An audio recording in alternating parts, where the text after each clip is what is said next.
Hey, what's up, podcast? It's Jeff, and this is a special bonus episode of Teach Better Talk. This is the audio pulled from a live stream that I did with the CEO and co-founder of the Teach Better team and my good friend Chad Ostrowski. And this was us talking about something that we've been talking a lot with district administrators, our partner schools, and a lot in our mastermind group, our weekly admin mastermind group, about the three questions that we need to be asking and answering in order to increase student success. And they apply regardless of whether you are in a physical classroom, a virtual classroom, a blended classroom, or whatever the new normal may look like for us. So this is essentially 40 minutes of me just getting Chad going and talking on things. We take some questions from the people watching. We go a little all around on some other topics, but really stick around these three questions, but some really, really great value here. This was streamed on our Facebook page, our Facebook group, over on Periscope, Twitter, on YouTube, and on Twitch all at the same time. So here you go, some special live audio from Chad Ostrowski and myself going live, talking about the three essential questions you need to be asking and answering for student success. Enjoy.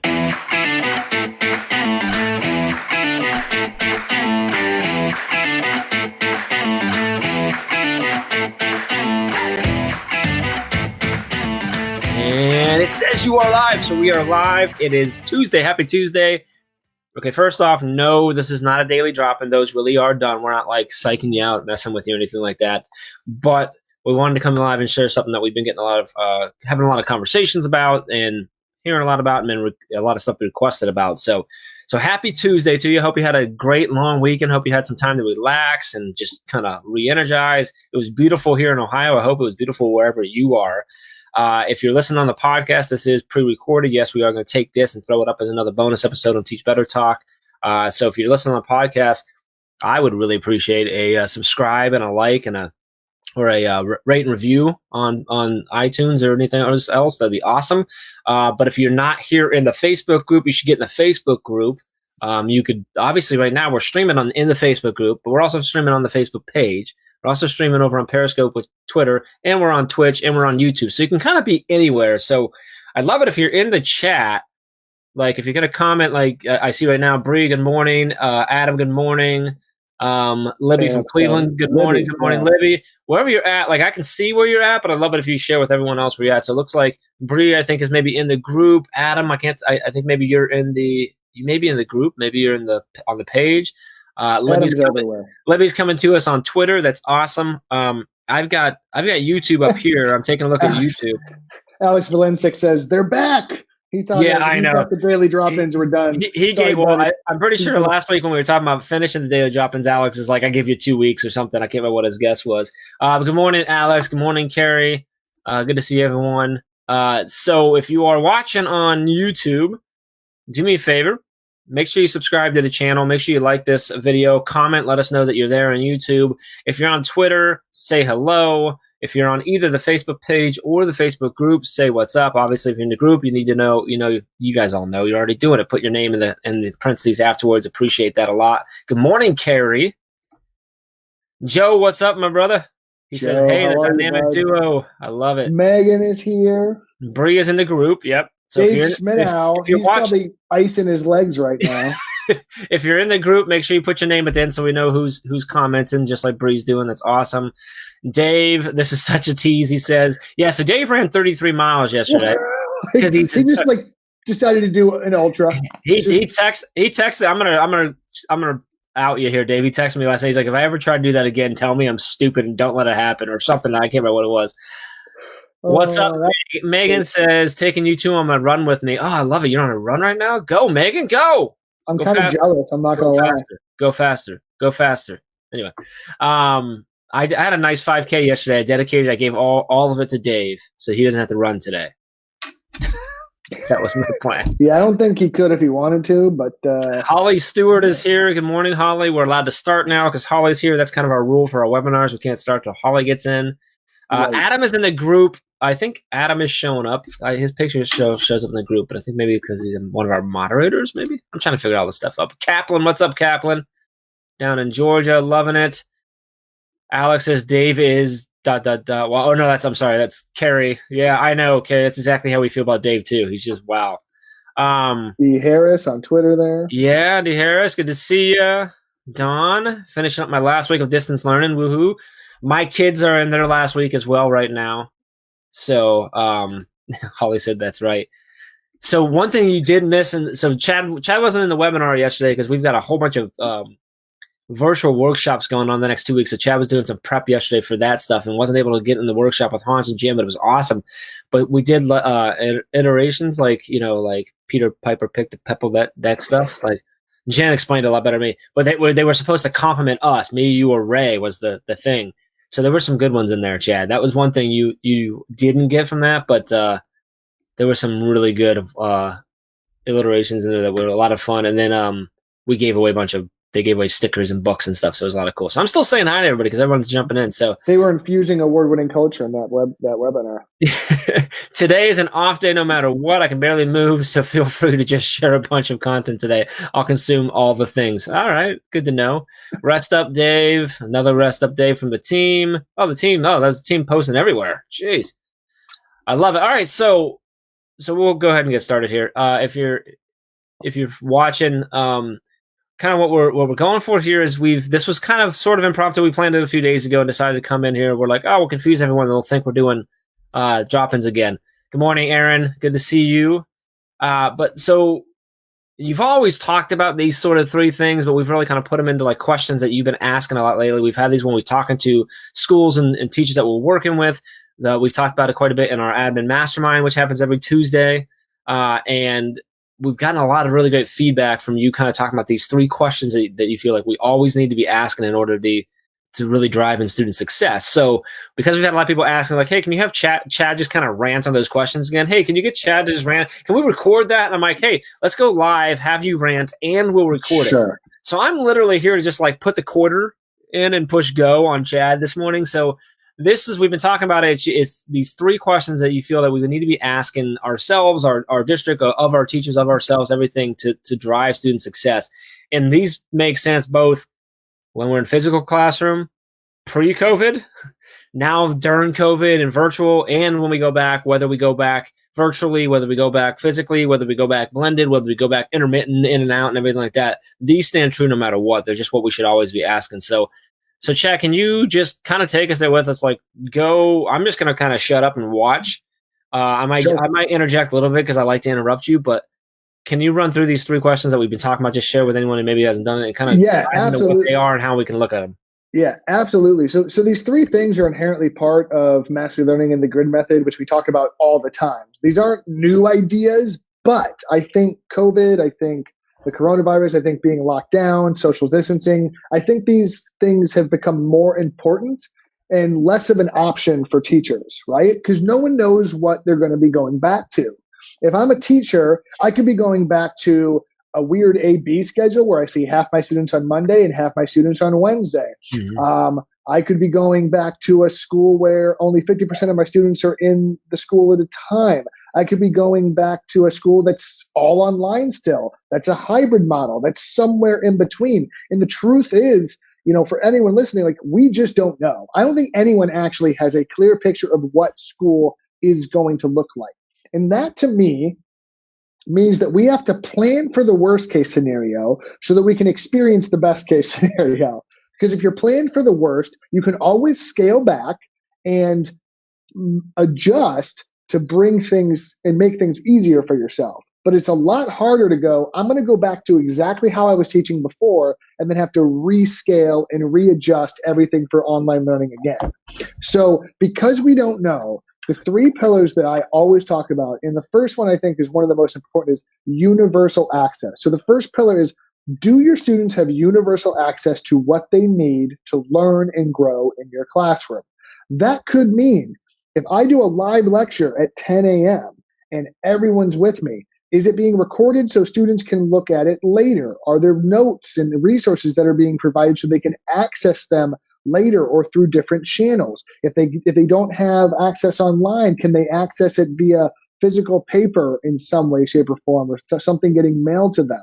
The truth is, if all of your students don't have access, you're going to set yourself up for a lot of pain, and you're not going to be able to grow your students because you're going to have subsets of your population that just can't access the information you're trying to give them. So you want to make sure that all students can access the content and curriculum that you have available. Now, Google Classroom and learning management software, Schoology, and whatever your school district uses can really help with this if there's access to technology. That allows you to post information, post recorded videos, things like that, so all students can access it as long as they have the device. If they don't have the device, we have to think about equity here, right? And we need to consider, how do we give access to the students that don't have that device at home, or whether they're in the school or not. So if you have this in place where a student can access what you did in class later, or maybe even earlier than when you planned on them getting the message or getting the content, that can easily allow them to thrive, because you may also have students that are ready to work ahead. So maybe they access the next lesson before you're ready to provide it. So this is inherently exists within the grid method that we talk about all the time, because the entire curriculum is laid out and access is provided to the students. But if teachers have not already thought about this, think about how to make your curriculum, your content, and the learning opportunities you're providing students universally accessible so that they can be successful. So that's the first pillar. Sorry, a bunch of people are coming in. Yeah, they're just saying hello and stuff, so you're good. You can. All right, cool. I was just making sure.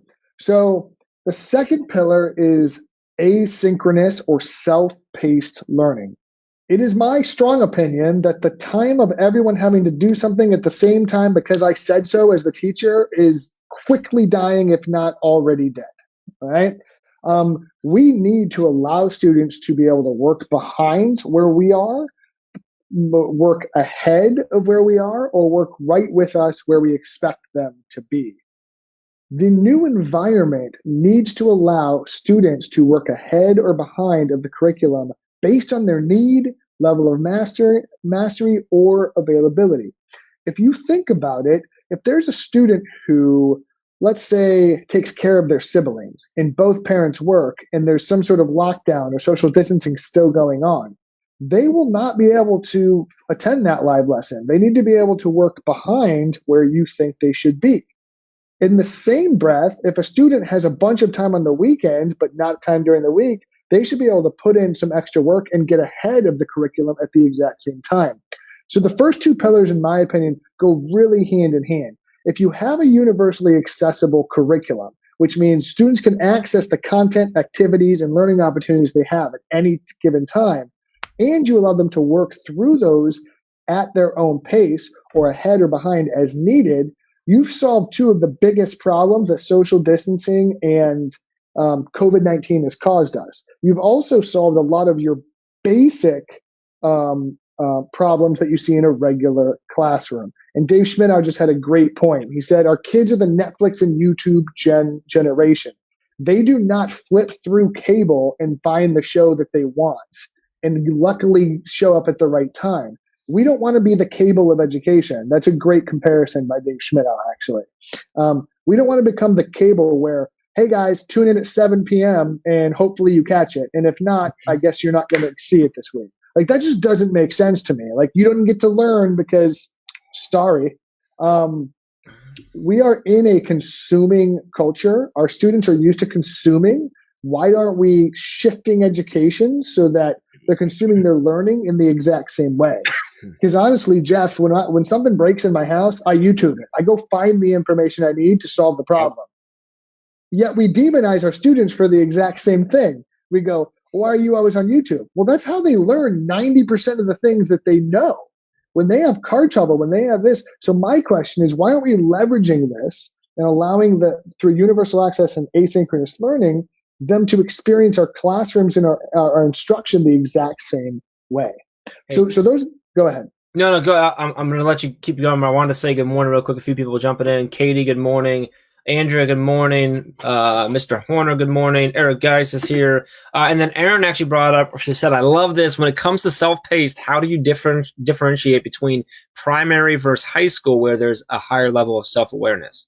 Absolutely. So we universally kind of say that the older a student is, the more independence they can have. The younger they are, the more the teacher has to intervene. So Aaron, when we're talking about primary, K through 2, or maybe even 3 through 5, usually they start to be a little more independent at that point. I've seen amazing things happen in all those grade levels. So the younger the students are, the more intervention the teacher is going to have.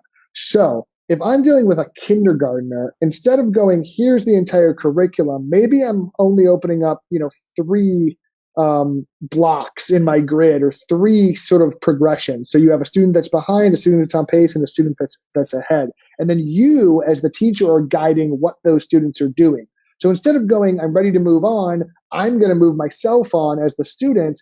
You, as the teacher, are going to go, you're ready to move on, so I'm going to move you to this activity now. So you can absolutely still do this in every capacity, K through 12. You just have to adjust the intervention, the scaffolding, and the amount that you're intervening in the process. Because if you go up to the other end of the scale for high school, you have students that can take an entire course almost autonomously, as long as they're provided the correct resources and support when they need it. That doesn't mean the teacher's not important. They should still be checking in. They should still be answering questions, facilitating, motivating, and all these other things. But that's absolutely a way you can adjust based on how old the students are. So go ahead. Do you see that comment? Libby's asking, what do you mean by unlock that part of the grid? So I want to make sure, touch on, you're obviously going to hear us talk a lot and Chad talk a lot. Like when we talk about things, we're going to mention grid a lot. This does not mean any of this doesn't work without the grid. It absolutely does. That's just where our minds go a lot, because that's what we do a lot of work on. But so you can talk about that unlocking part of the grid. Maybe Chad talk about like in grid terminology, but then also take it out of grid terminology. Yeah, sure. More what that looks like.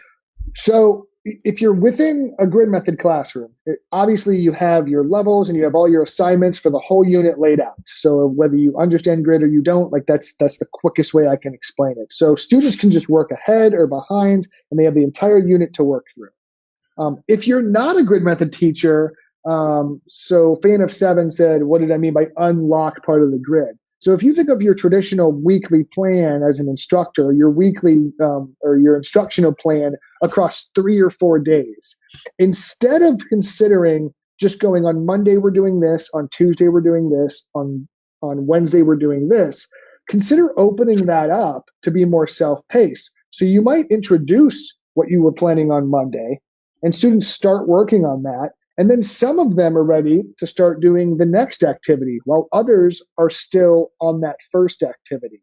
So they would get to that next activity by showing that they've mastered whatever content you were trying to cover. For example, if I'm covering parts of the cell in a 6th, 7th grade science class, I could say, hey, we have this one lesson on parts of the cell. Once you know the parts, or you demonstrated that you understand these things, you can move on to the second part. You can have kids working on both those things at the same time.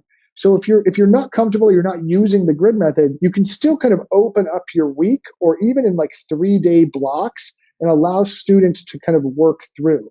Just make sure you're giving enough buffer time. So if you originally had a 3-day block, maybe you plan for 4 days to allow for that buffer, so those slow students can all catch up to where they need to be. Katie says she can't wait for the grid training next week. She's alluding to the fact that we are starting next week that starts on Tuesday, on June 2nd, a 4-week, 8-part series that's 100% on building a grid with Chad. So people are asking for it. So we decided, hey, let's make Chad do 8 of these. So that's going to be really, really cool. It's going to give opportunity to not only build a grid, but also do some sharing of grids, letting Chad sort of analyze grids live and things of that nature as well. This asks, if you can elaborate on it, says, what I live is that when it comes to, I'm thinking maybe there might have been a autocorrect somewhere in there, but if you can elaborate on that, we'll try to get to that question. Libby says, #grid method wannabe. So if you want to get into that grid method webinar series, that is a paid one, but it's teachbetter.com/grid webinar. Then I'll get you locked into that, and all those get recorded, so you don't only get the live, but you also get the recorded for life as well. So here we go. There's that question. What I love is that when it comes to summer plan, and this is applicable for both remote and in-person learning, no time wasted with planning for unknown. Oh, that's Mr. Heller. What's up, Mark? So Mark basically hit the nail on the head here. The reason I've been preaching these 3 pillars is if these are in place, just like Mark said, and he's an awesome middle-level principal, actually. So his staff is actually working on grids. And the work that they're doing, regardless of what the fall looks like, is applicable. So it's not like you're designing e-learning and you're designing in-class learning. You're designing learning, and then the learning is in a framework or in a on these pillars so that it can be flexible to live and exist in either of those environments. So if you plan with these pillars in place, and the first two we've talked about, Jeff, are universal access and asynchronous self-paced learning. It's early. I almost just I got them on the screen. Don't worry about it. Even if you forget, I'm adding them on the screen as we go. So you're good.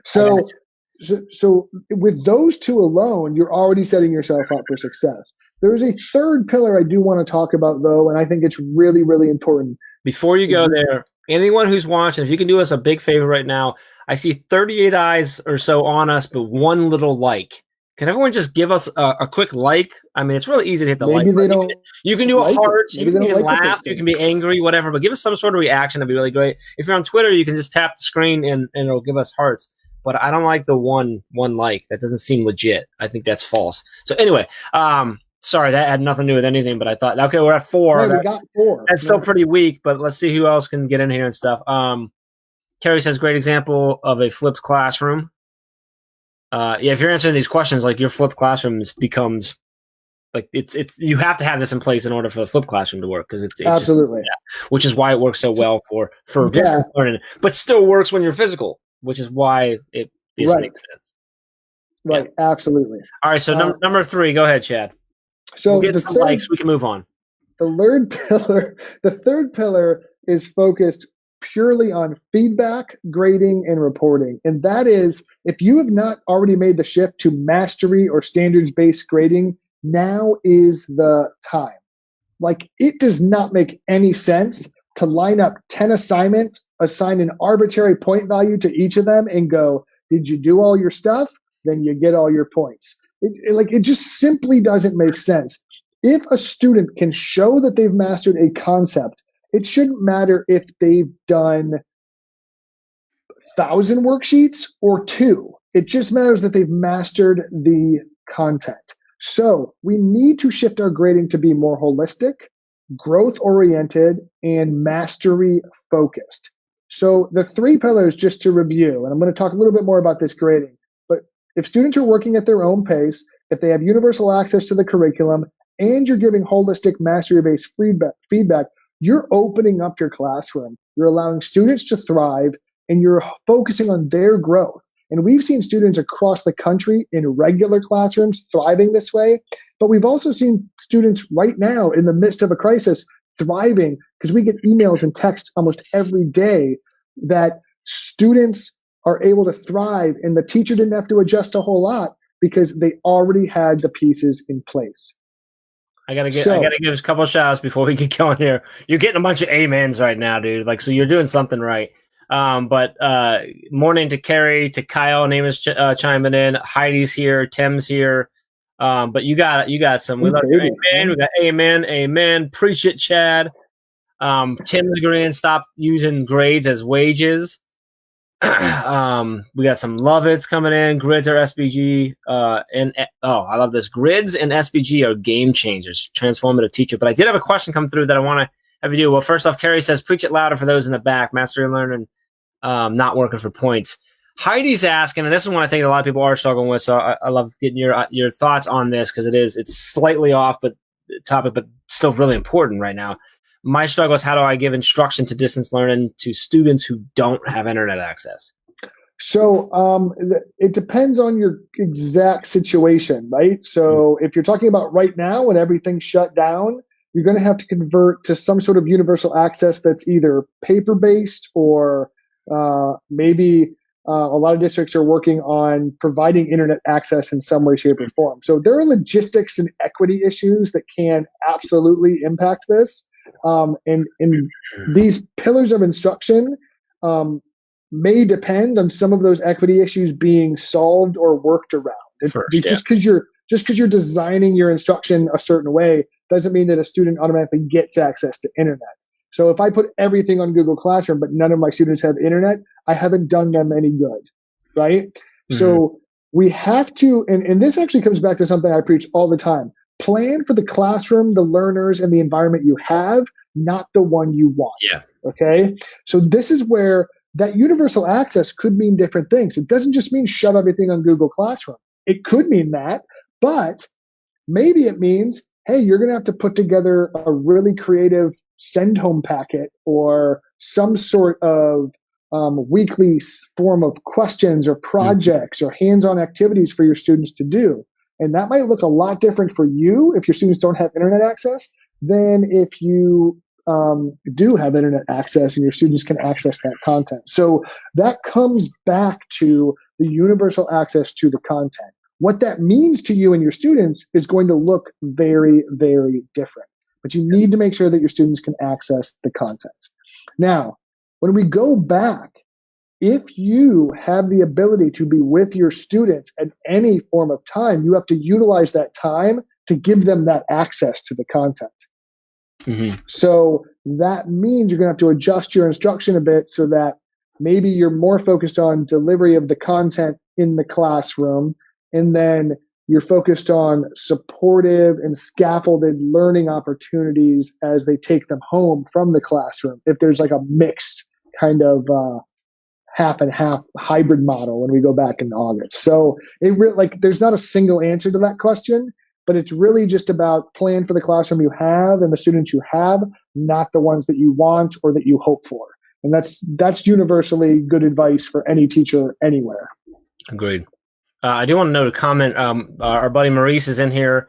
If you don't know Maurice F. Martin, he's actually one of the newest additions to the Teach Better Speakers Network. But Maurice comes from the addiction group counseling world and speaking motivation as well. And he notes that he's been watching the whole time. And he said, coming from the addiction group counseling world, your 3 points still apply to that world on how you're educating them and working with them the same way. So I love that.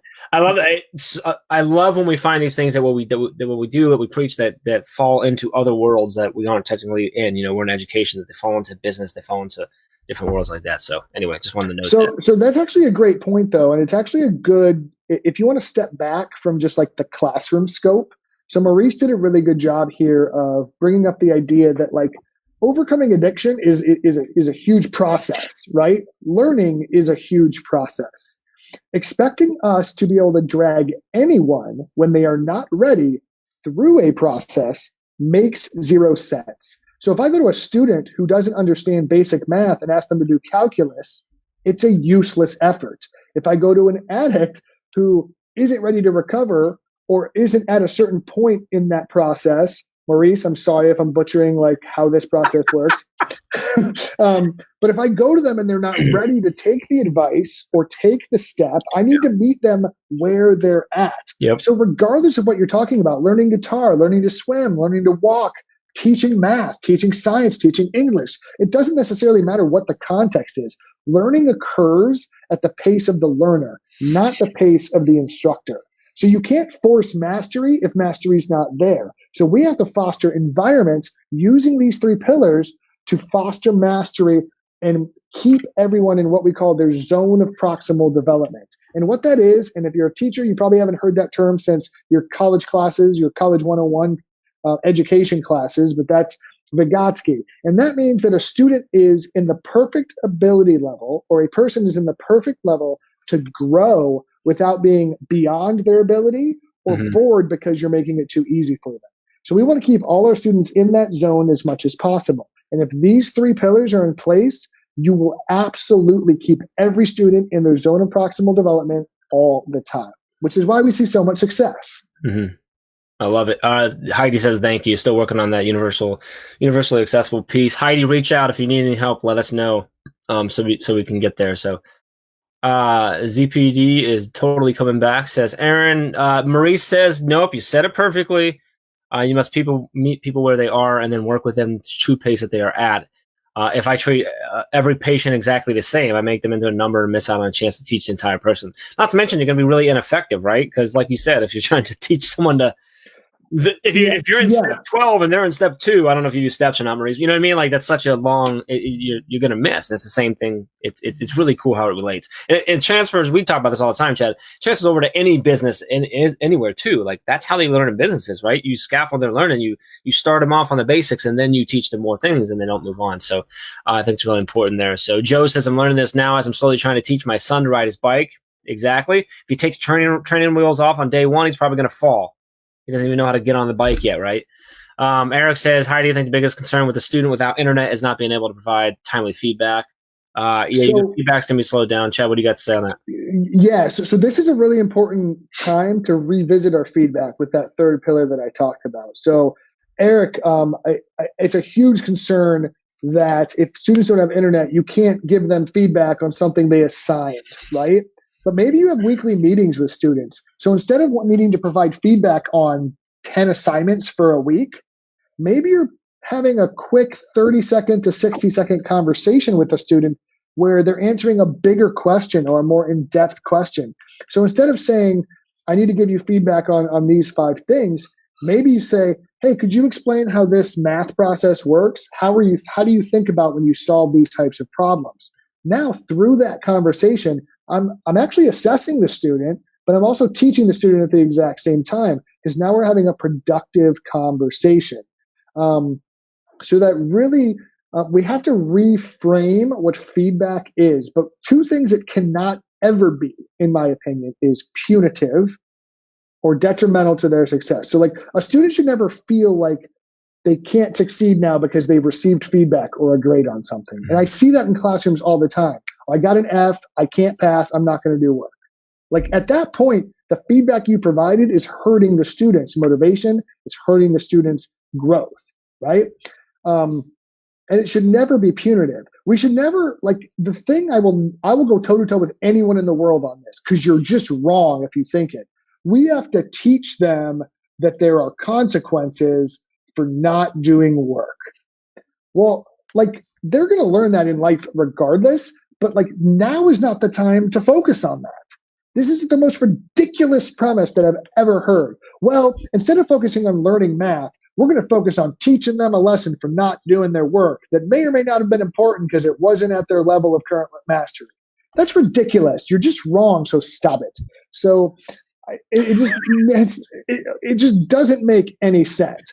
School should be thinking and talking about things like responsibility and consequences. Yes, I agree from a holistic perspective.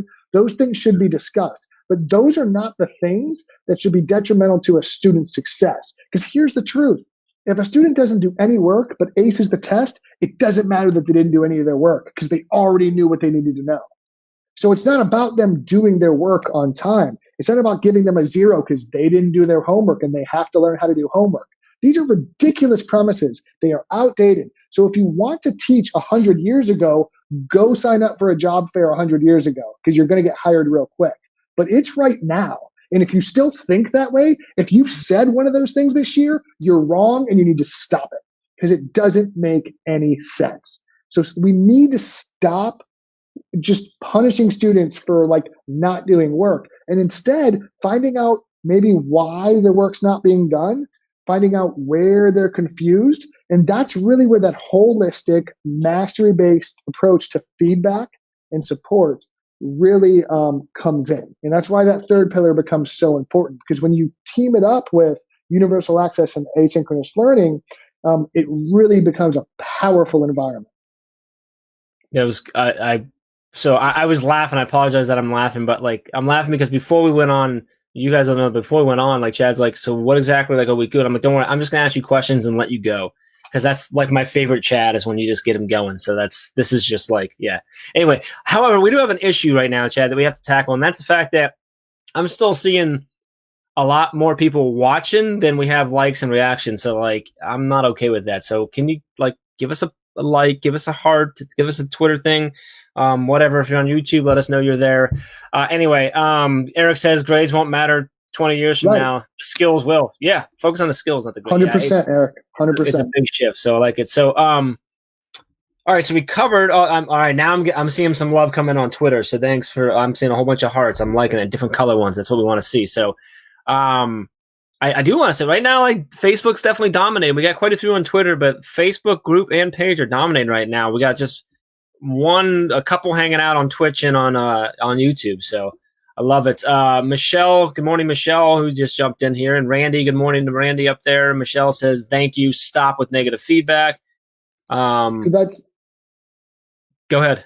Go. Sorry. So Michelle So Michelle just made a really good point in terms of stopping with negative or punitive feedback.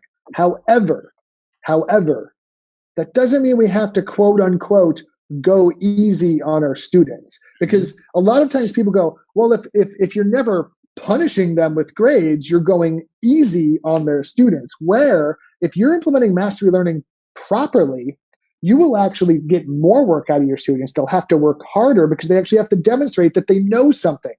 The problem is, in a traditional, archaic, old-style traditional classroom from 1908, it doesn't matter if the student actually knows anything as long as they filled in the blanks, did the work, studied, crammed, and forgot all the information the next day. And it really stops mattering about anything because it becomes a game.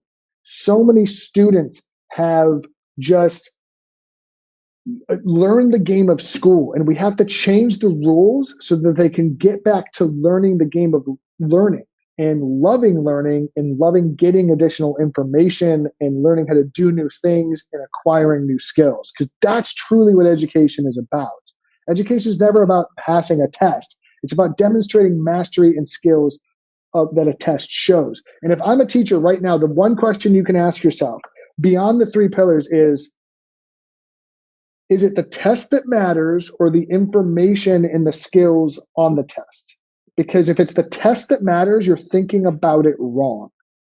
It's what have they demonstrated that they know from the assignment, from the task, from the quiz, from the test, from whatever I'm asking that student to do. What am I truly asking them to know? Because here's the truth. If a student comes up to me and goes, I don't want to take this test, it shouldn't mean that they have to fail if I can simply go, okay, well, this test was supposed to show X, Y, and Z.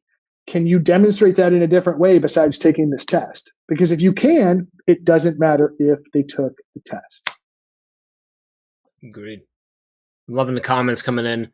Aaron says consequences for not completing work is often because you feel like you have to get back at them for not doing what you as a teacher said to do, and it worked before, it'll continue to work mind frame. And I think it continues, and we talk a lot about if you still think your job as a teacher is to stand up and deliver content, you've been replaced by a phone, right? If you don't understand that there's been a shift in your role as an educator. And I love you said it something earlier. You said a statement and you said that doesn't mean that the teacher's not still important.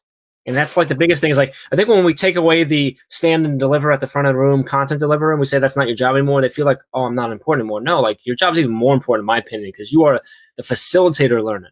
They can go learn. There's literally nothing you can give them that they can't go Google, literally, except for you, right? Except for you and your personality. But what we need to be teaching them and really educating them on is, great, you have access to unlimited information, but how do you actually learn? How do you actually go find the right sources? How do you pick apart things and actually, you talk about students go learn almost everything they learn from YouTube, but how do you go to the right YouTube, right? How do you find the right thing? So like, it's this facilitation of learning. How do I get the base knowledge to do it? So I think it's a big shift. This continues to be the shift of like, my role as a teacher has changed. It's more important than ever, though. Yeah, I think you said it really well. If you think your role as a teacher is to give students information, first of all, anyone can disseminate information. It's not hard. If I know something, I can tell it to someone else.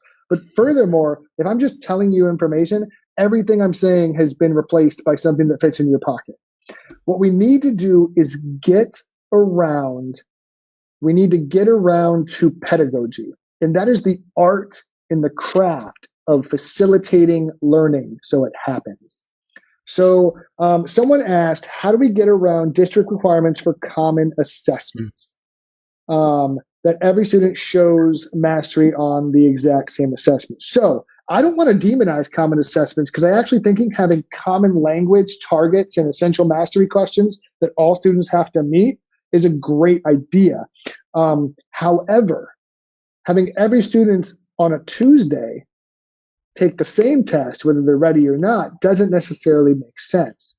But if you created a bank of mastery questions that students have to be able to answer, and they can answer in multiple different ways. You could take every item on that common assessment, if it's well designed, you could scaffold them based on DOK, and you can use those questions or those common assessment items to drive that learning and to drive that assessment of actual mastery, versus everyone has to take the common assessment because the district says it's on this Friday. Like, that just doesn't make any sense, because every class is going to move at a different pace naturally. So with common assessments, they're not necessarily a bad idea. Having a common goal and objectives for a set subject area, we actually work with districts on that all the time. It's not necessarily a bad idea at all. However, allowing flexibility of going back to the pillars, when students take that assessment, how they demonstrate mastery, and do they have universal access so that if I'm ready, I can take it early or a portion. I've also had people break up the district common assessment, and they release parts of it as opposed to this giant test at the end. When a student learns something, has demonstrated mastery, they can quote unquote test out of that portion of the common assessment. There's a lot of really creative things you can do. So to the question, I don't know who it was based on the response, but that's how I think you can get around common assessments in their traditional sense and have a little bit more flexibility to instill these three pillars. I'm liking it. All right. So I think we touched on three pillars. We've elaborated a little bit. We're going to hang out for a few more minutes. I want to make sure if anybody has any questions, they can throw them in the comments. We'll address it right now. I did want to mention, we mentioned the grid webinar, that series that's going on, starts next week on Tuesday. If you go to teachbetter.com/grid webinar, you can sign up for that. It is a paid one, but with your registration, you get access to all 8 live events with Chad, and then which are going to happen on Tuesdays and Thursdays at 1 p.m. Eastern time. They're going to be an hour long. And then you're also going to get access to the replays, which will have access for life, which will be stored in a course over at teachbetteracademy.com. So you'll get all the replays as well.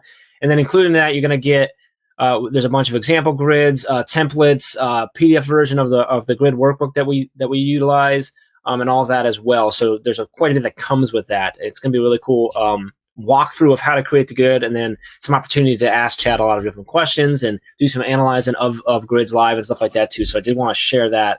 Make sure people had that in their head as well. So we got some comments coming in. Let's see if we got anything. Let's see. I think that was Carrie asking that question. Don Epps from Rocket Nation joining us. I'm actually working with him and his staff tomorrow. So that is tomorrow. And that's actually something that we've been doing, is converting our own workshops to be able to survive an e-learning environment. So this is a process for everyone, even the Teach Better team. It really has been. Aaron, at $75 gets you all that for the grid. So it's actually the cheapest we've ever done any sort of grid workshop for. Yeah. So Alex just brought up a really, really great point. And depending on the point or the purpose of the common assessment, so if the purpose of the common assessment is to help a student continue to grow and assess their individual learning, that is really, really that is where some of the things I said, I think, come into play the most. What Alex is saying is sometimes you just want to see, like, how are the students doing in second grade on these skills as an entire team or as an entire grade level. That is a perfect example. Alex, thank you so much for bringing that up, of when common assessments are for data collection so that you can adjust instruction or adjust things accordingly, or even using them as determinants of where you're going to go next. So I think from that standpoint, from a PLC standpoint, from a team discussion and data analysis standpoint, common assessments in their traditional form do, however, have a very strong role in those things. So Alex, thank you for bringing that up. I also want to throw another link on the screen, teachbetter.com/webinar series. We are in the mix still of our 6-week, 12-part free webinar series. So that's 100% free, and you also get the recordings as well. We had some amazing ones. Ray kicked us off with the essentials of remote learning. Then we went into Kevin Butler, or Chad did we did a week of the grid method and remote learning. Kevin Butler last week blew all of our minds with how to end the year strong, even in remote learning.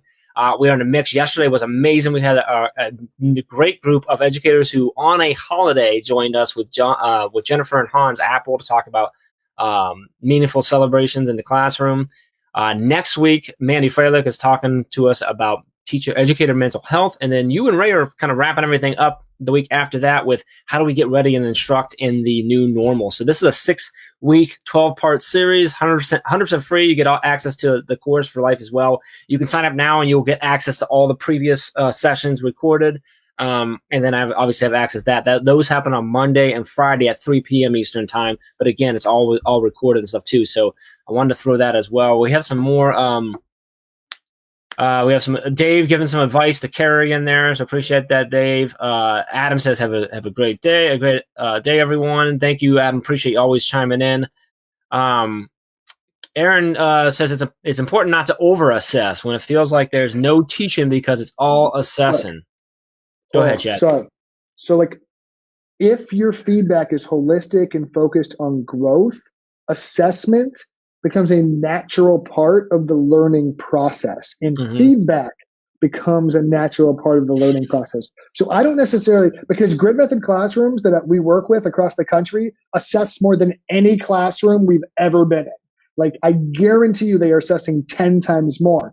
However, the students buy into it because it's growth focused, mastery based feedback. So when we adjust how we deliver and the purpose of feedback, I think the worry of over-assessment lowers a little bit. And now the assessment and the feedback has more of a purpose. Yeah, I love it. All right, if you're listening on the podcast, do me a favor, hit subscribe, give us a rating and review. Appreciate that. If you're on YouTube, hit subscribe, hit like, leave us a comment. If you're on Twitter, you can retweet this out to anyone you think that might need to hear this. Same with on Facebook, you can share it out. We really appreciate y'all being in there. If you are on listening anywhere, watching anywhere, and you're not already in our private Facebook group, you should really get in there. It's amazing and really active. A lot of amazing educators in there, over 4,000 from all over the world, always sharing and stuff and supporting each other. You can go to teachbettergroup.com for that, or just search Teach Better Team on Facebook. Make sure you go to teachbetter.com/grid webinar if you want to get into that 4-week, 8-part series with Chad on building a grid. Or if you want to still take advantage of the free webinar series going on right now, teachbetter.com/webinar series. So really important. Love everyone jumping in here and commenting. We appreciate y'all early morning. And if you need anything, reach out. You know where we are at. We're at Teach Better Team on everything. So we appreciate y'all. Chad, thanks for jumping on early with me and just letting me push you in and go. So you're the best way to start my day, buddy. You know what? Right here, buddy. Right here. I miss you. You know, we spent the first 3 years of this business traveling all over together all day, every day. It was nuts, and now it's like, I miss you, Chad. Yeah, I can't say it any other way. Appreciate you. We need to get some wings. I agree. So, Martin, I appreciate you as well. So, appreciate everyone. Have a fantastic day. Hey, there's Van jumping in. How's Florida, buddy? We'll talk to him later.